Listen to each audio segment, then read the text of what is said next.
Hi, everybody. I'm Dick Forliano. I'm an Eastchester town historian. And about 2 years ago, a group of local historians and archivists, including Lissa Halen, the curator at the Eastchester Historical Society, Phil and Alice White, um, the Bronxville historian, the New Rochelle historian, and the head of the Crestwood Historical Society, we said, how can we what's the first project we should work on together? And we picked the 100th anniversary of World War I.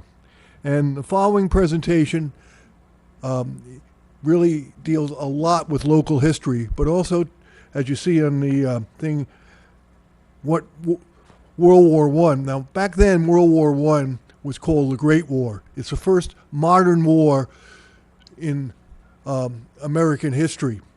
And this presentation will talk about 10 changes that took place in, what was that? and I'm sorry, let me just get, technology is not my strong point. Here we go. The war, this is the first modern war in the 20th century, and it started with a rather inconsequential event. A Bosnian terrorist assassinated the heir to the Austro-Hungarian Empire in Serbia. A chain of events took place, and the world went to war. And it really started because of entangling alliances, human folly, when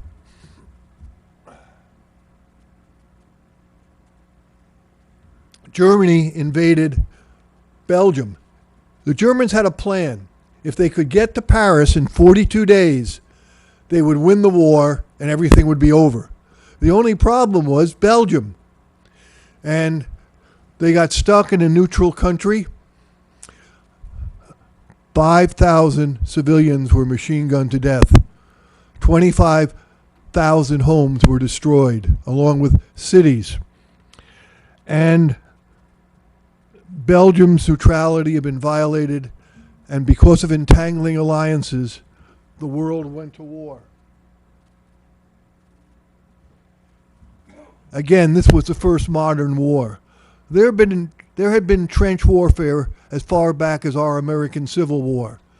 But in World War I, 20 million people died. 21 million were killed or wounded. 50 million people died of the Spanish flu, which was directly related in many ways to the devastation caused by this war. And new weapons were introduced, like poison gas, airplanes, tanks, and the aviators went up in their airplanes without parachutes, and the killing was ghastly. Which brings us to the second great change. America had been lucky. We had been protected for over 120 years by our two major oceans.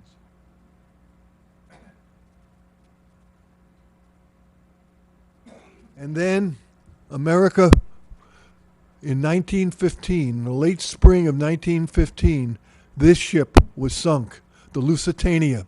Immediately, 1,200 people died in the cold waters off Ireland.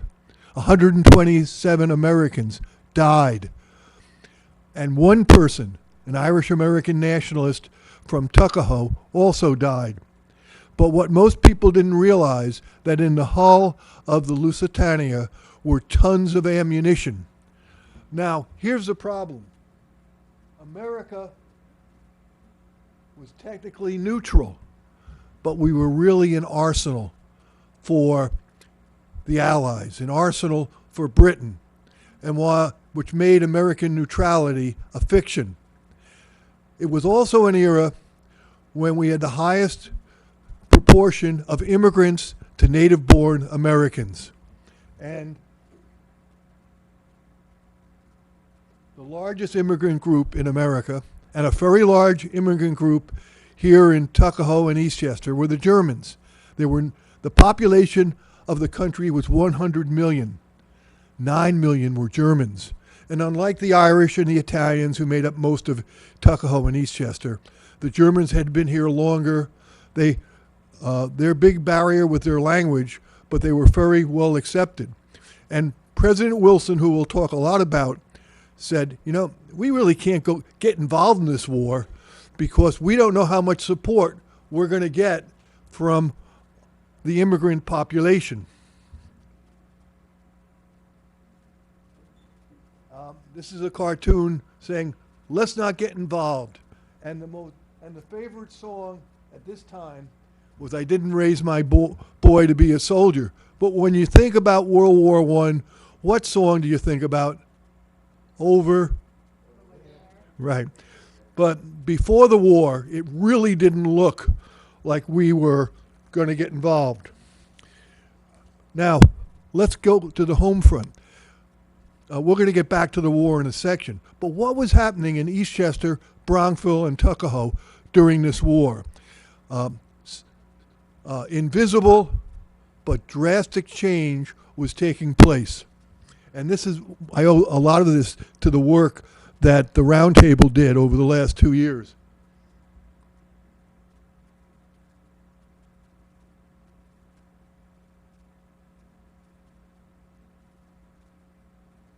Here's a map of Lower Westchester. But let's move ahead and look at our pre-war population. The population of all of Lower Westchester was exploding. Now, I'm going to get into Eastchester, Bronxville, and Tuckahoe in a second, but the population of Bronxville increased fivefold. The population of Tuckahoe almost doubled, as did Eastchester and the surrounding communities. Why were so many people moving out here to Lower Westchester? Let's use Eastchester, Bronxville, and Tuckahoe as a case study. This is a map of Eastchester, Bronxville, and Tuckahoe today. Most of you don't realize it, but up till 1892, a village in the town of Eastchester was Mount Vernon. And then when, in 1892, Mount Vernon became a separate city, Eastchester itself was changing. The first village in the town of Eastchester was Bronxville. And we'll talk a little bit in about 2 minutes about Bronxville. But the most important, and I'm on my home ground territory here, was Tuckahoe. After the American Revolution, everything was destroyed in Eastchester. What was left was this small hamlet called Tuckahoe. Now, there's a lot of versions, and Phil, you can tell me about it. Tuckahoe could be, the name comes from a root grown in the ground, or it could have been what the stagecoach driver would say about the Tuckahoe Hills, Turkey-Ho, got shortened to Tuckahoe. We're not sure, but it all is a nice story.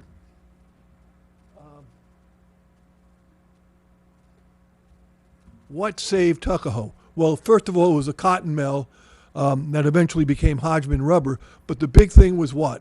What do you see all around us? Marble, 1822. Marble is discovered along White Plains Road on the property of the son of the town supervisor, Jonathan Ward. By 1844, and we see the railroad here, Tuckahoe marble is famous all over the world. And the picture you see here is when the railroad arrived, when the railroad tracks were lowered, but the railroad first came in 1844. And that brought the Irish immigrants in. It also brought estates that were built all over the town, and it also brought other industry into the town. And by 1913, you see a picture of Village Hall. Tuckahoe, and you'll see this more in the next picture, is a thriving working class and middle class community. I'm just going to sit down and just show you some things. This is a great poster. We have it in the wall outside of what Tuckahoe looked like. The most important industry in Tuckahoe was Hodgman Rubber. During the war, 1,700 people were employed. But the marble quarries were still at work. Now, this is Marbledale Road. I take tours, and all of a sudden one day I'm going down Marbledale Road. I didn't realize I was in the middle of a quarry. Then you have the quarry up at Fisher Avenue. You have and there were two other quarries. But Tuckahoe was a thriving middle class. Also, at this time, hundreds, actually 2,500 Italian immigrants had moved into the town. And at the beginning of World War I, with the people off to fight, it started a migration of African Americans from the South. Tuckahoe was booming. Now, because we're in Tuckahoe, I'm going to get a little off script. What killed Tuckahoe? Hodgman Rubber moves out in 1925. The quarries, quote, closed down in 1929. And what happens in 1929? The great... So Tuckahoe is difficult. Now, just south of Tuckahoe is Lawrence Park. Now, I know that people of Bronxville would love to say that Bronxville is the first community in Eastchester. It's the last community in Eastchester.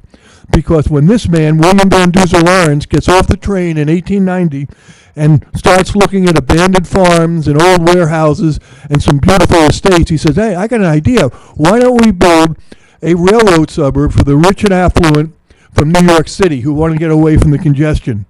And he builds one of the most affluent suburbs in America, starting with Lawrence Park. Each year, he builds 2, 3, then 4, 5, 6 homes. And by 1898,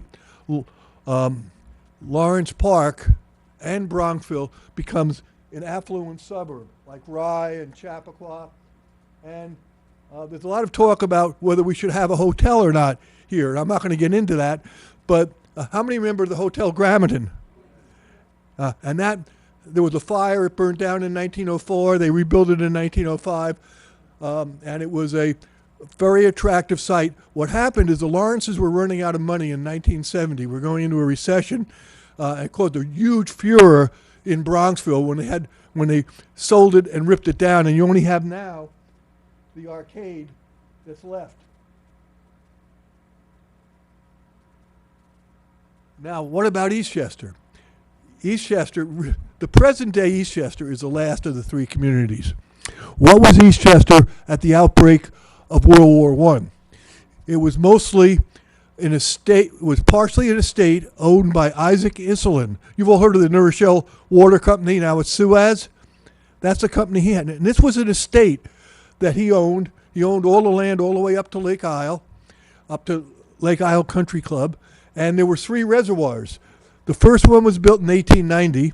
The second one, this one that you see here, 1895. And then Lake Isle was built in 1905. Eastchester was mostly undeveloped land, a scattering of neighborhoods, and farms. And then something changed all of that. Lissa, what changed all of that? And now, by the way, Lissa is the archivist for the New York Eastchester Historical Society. And out of this presentation, we have probably 10 other presentations that come.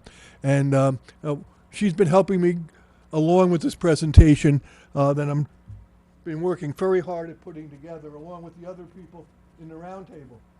I love this picture. You see the picture to the left? That's a picture of California Road, the young girl feeding her cow. And the other picture is a picture of a home along on White Plains Road. This is Garth Road.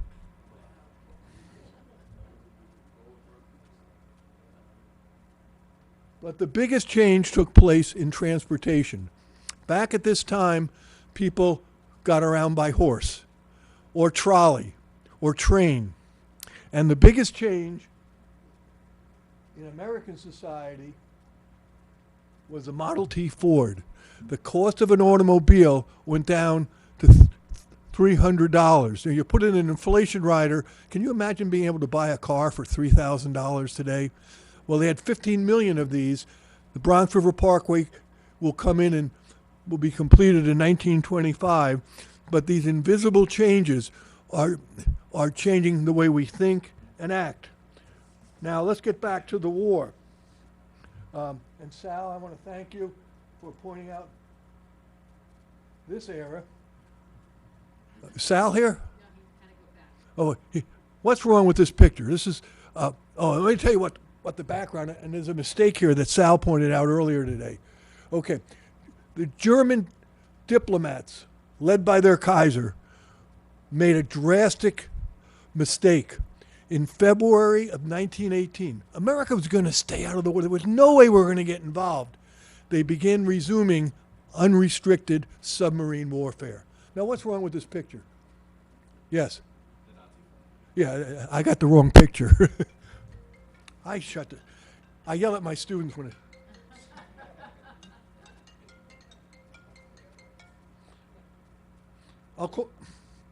I'm sorry. I had shut it off before. Okay.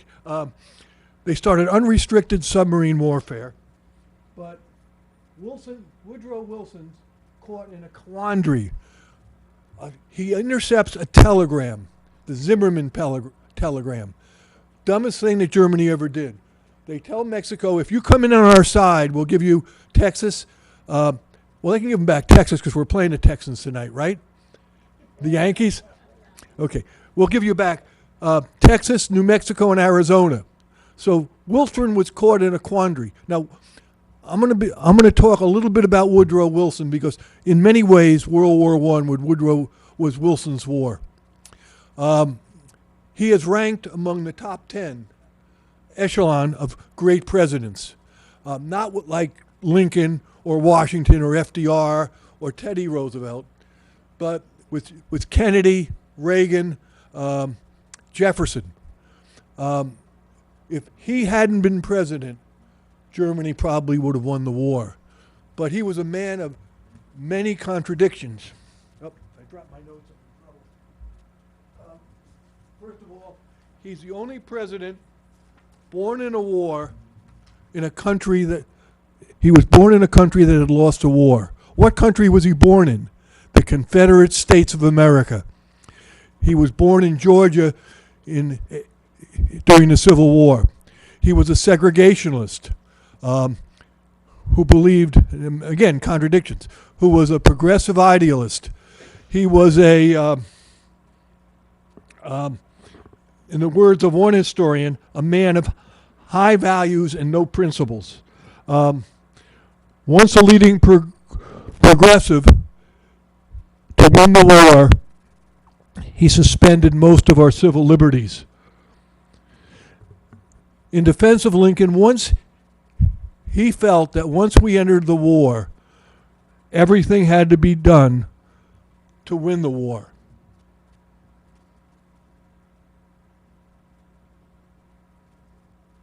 Every resource had to be used. Every human resource, every financial resource, and every human resource had to be used to gain victory. You've all seen Uncle Sam. F. Montgomery Flagg from Pelham invented Uncle Sam. In fact, that's F. Montgomery Flagg. He used himself as a caricature. And for the second time in American history, propaganda was used to support the war effort. The first time was during the Spanish-American War.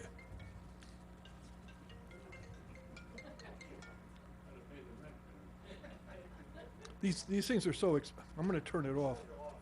I'm trying to. Oh, whenever you want it to do something, it never does. Oh, here we go. I always threaten my students if your cell phone goes off. I never have done. I like to, in my mind, if a cell phone goes off, I'm going to stamp on it. But I can't do that to myself.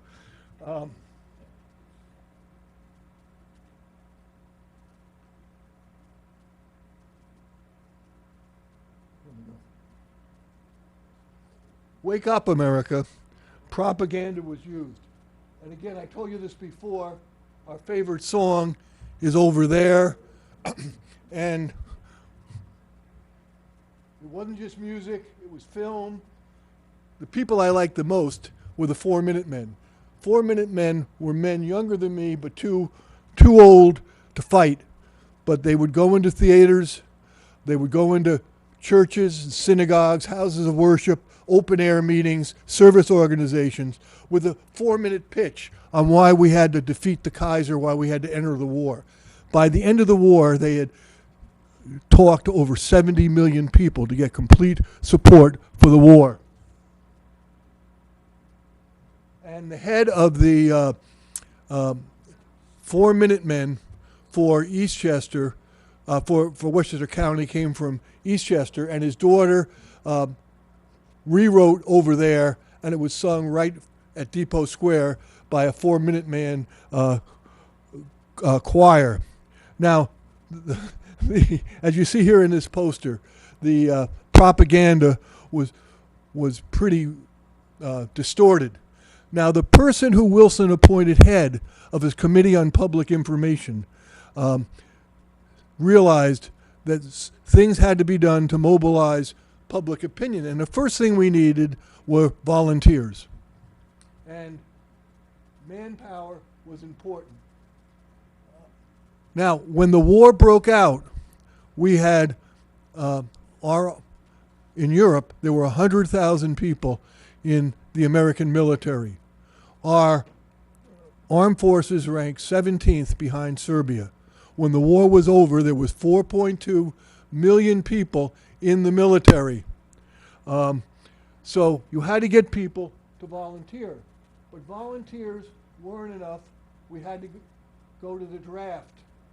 And the draft was very important.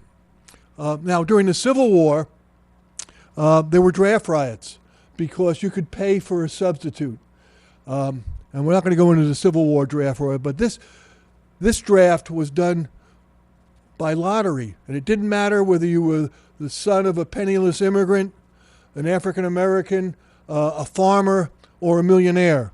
You had to go. And on the local scene,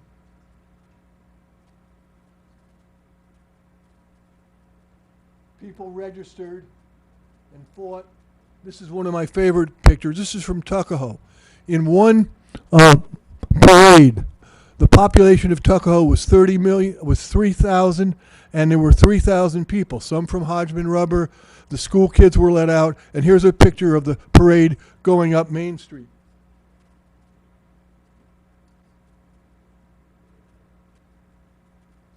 Liberty bonds were sold. Now, before the war, our budget was $742 million. At the end of the war, it was over $4 billion. 2/3 of the money came from people buying Liberty bonds. You can see some of the pictures, and they were very important in Eastchester.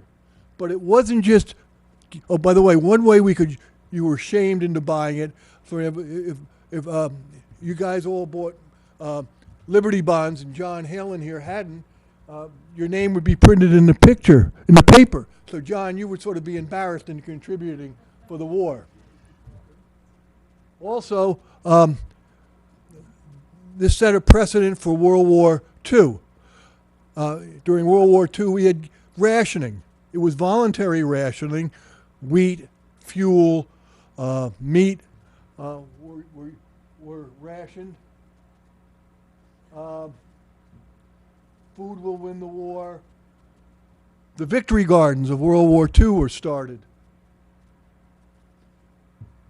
And if you needed fertilizer, you could get manure from California Road or in Mount Vernon. Children were used to support the war. Here are the Boy Scouts. I love the story of the Boy Scouts because the Boy Scouts would report slackers, like John back there, who was a draft dodger. You signed up. So did I. John, we didn't have a choice. We had to. But I'm just kidding. I like to tease John. They would go. Now, U-boats sailed up the Hudson River off the coast of Long Island, and the Boy Scouts identified them. They had radios, and they sold bonds. So also children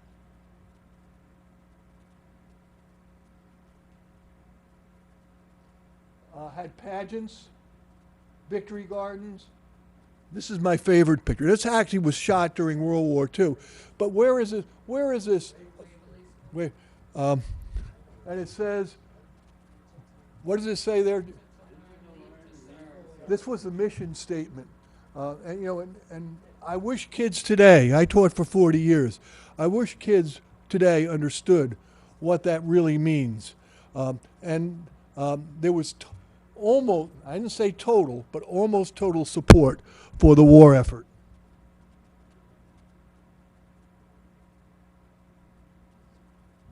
Listen, you can help me with this. Oh, she's taking pictures. The Red Cross.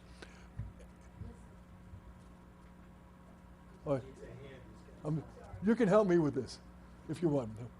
Lissa's been very good listening to me trying to get my dialogue down. One thing I got to do is I'm going to learn how to use this computer. Okay, women's changing role. 8 million people join the Red Cross.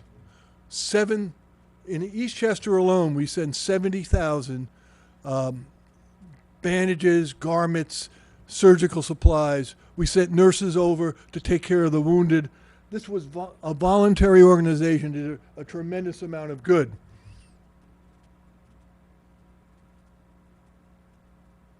But the most important thing is women's role was changing. The National League for Women's Service was started. What did it do?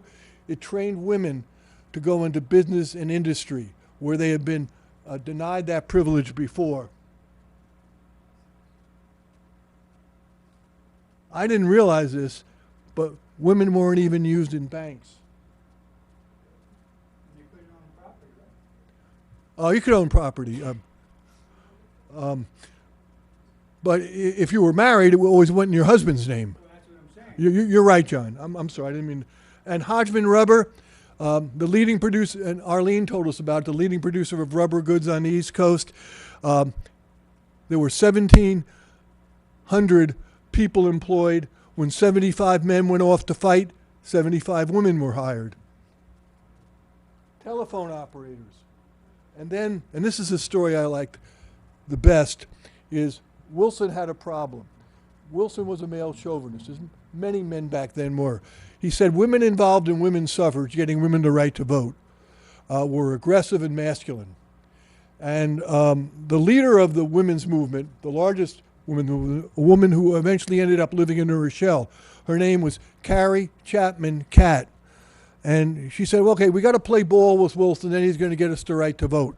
But this woman, Alice Paul, said, I'm not going to put up with this nonsense.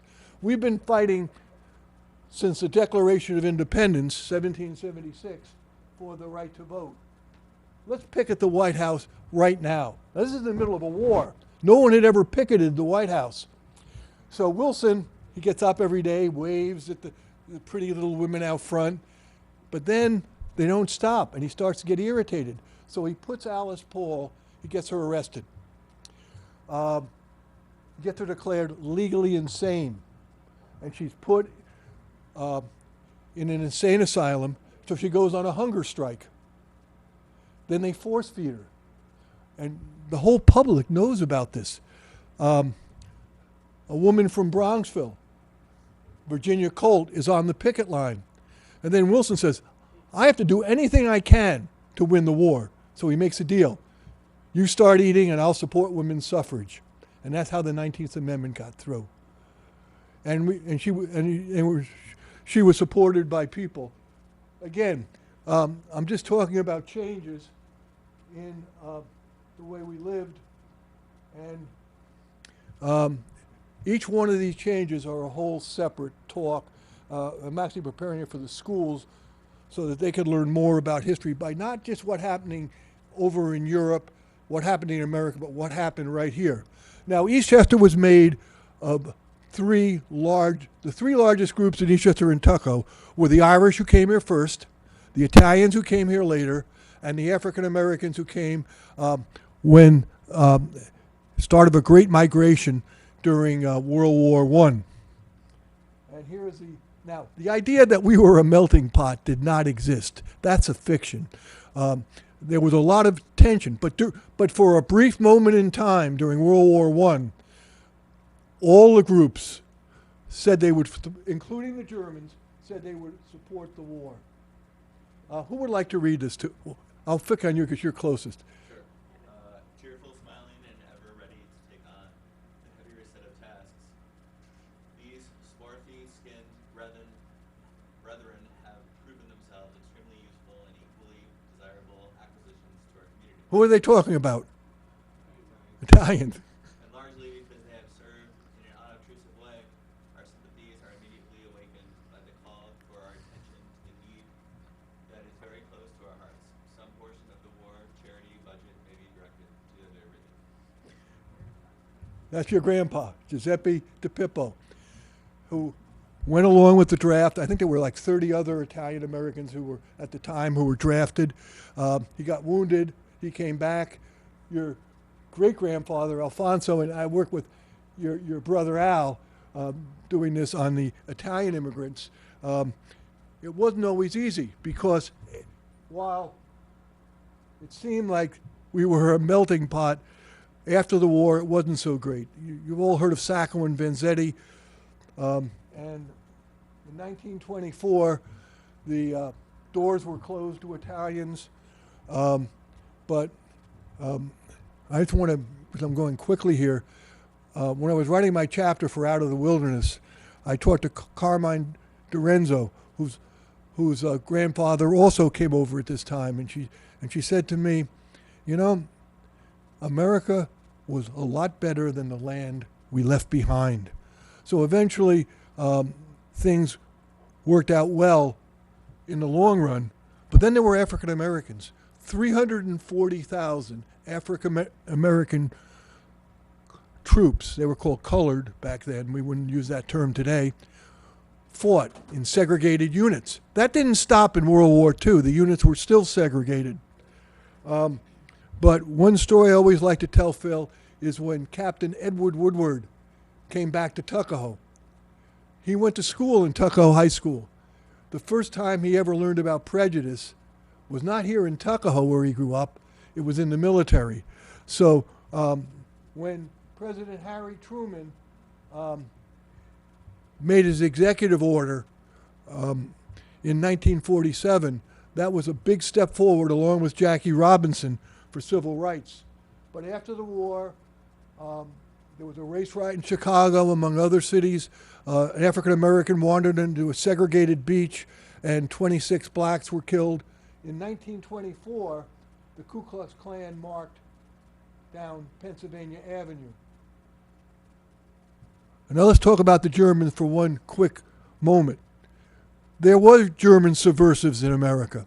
Before the war, there was an explosion in New York Harbor at Black Tom Island, and the explosion of munitions bound for England was so loud you could hear it up in Boston. There were submarines off the coast of New Jersey and Long Island that went up the Hudson River. But many historians think that Wilson went too far in persecuting the Germans.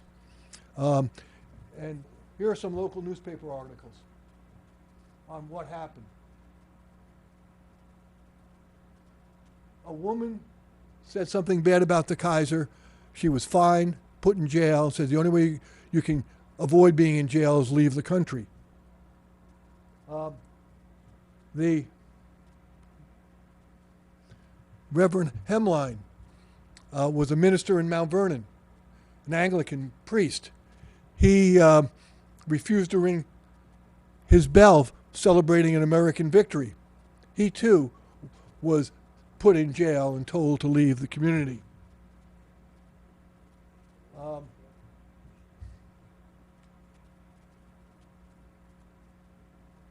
This man, he's the father of a woman in my church, a Village Lutheran church, up the road.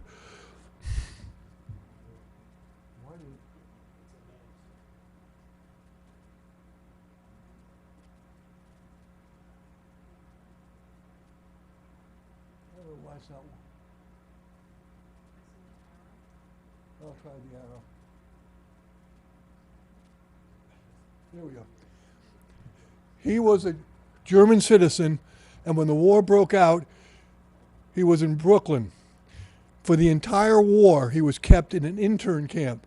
Don't feel sorry for him. He loved it. He was on a farm in Ardsley. After the war, he went back to Germany. He goes back to Germany, reparations are in. He said, you know, I liked it in the United States. So he moves back to the United States and raises his family here. But there was a very difficult situation if you were German. I know this from my wife's family. You had a choice if you were German. Are you German or you were an American? You couldn't be both. And there was a lot of prejudice, and Phil, you talked about that earlier, against Germans. It wasn't a happy time in our history. Now, the rest of this presentation, I don't want to take too long. I want to give you a little opportunity to ask questions. Talks about the changes in the world order that were created. World War I was a world to make the world safe for democracy and a war to end all wars. It didn't either. But it created profound changes in the way we think and live. Thank you. Good job. Do you have any comments or questions? When did Rosie and River come in? That was Second World War. Okay. Richard, thank you so much for your presentation. And Lisa Hallen is here from the Eastchester Historical Society. She's the curator there. Yeah. And she would like to make a few announcements. Okay. Okay, thank you so much, Richard. Good job. Good job. Good job. Dick Forliano is truly the best. He's the best researcher, the best historian, and his knowledge base is wonderful. And the thing I always love about it, he always talks about the people. You know, he always just gives you a feel for the people, and that's who we all are. And Alice asked me to stop and just also mention that Tuckahoe History Committee is going to try an evening program that we'll have in the evening, so we can have, you know, maybe attract many of you, and if you know people who can come out in the evenings, that we're going to try that. And I was privileged to write the chapter for our 350th anniversary book on the Bronx River, and I've done several presentations on it. It has the most fascinating history of so many things that happened in this town.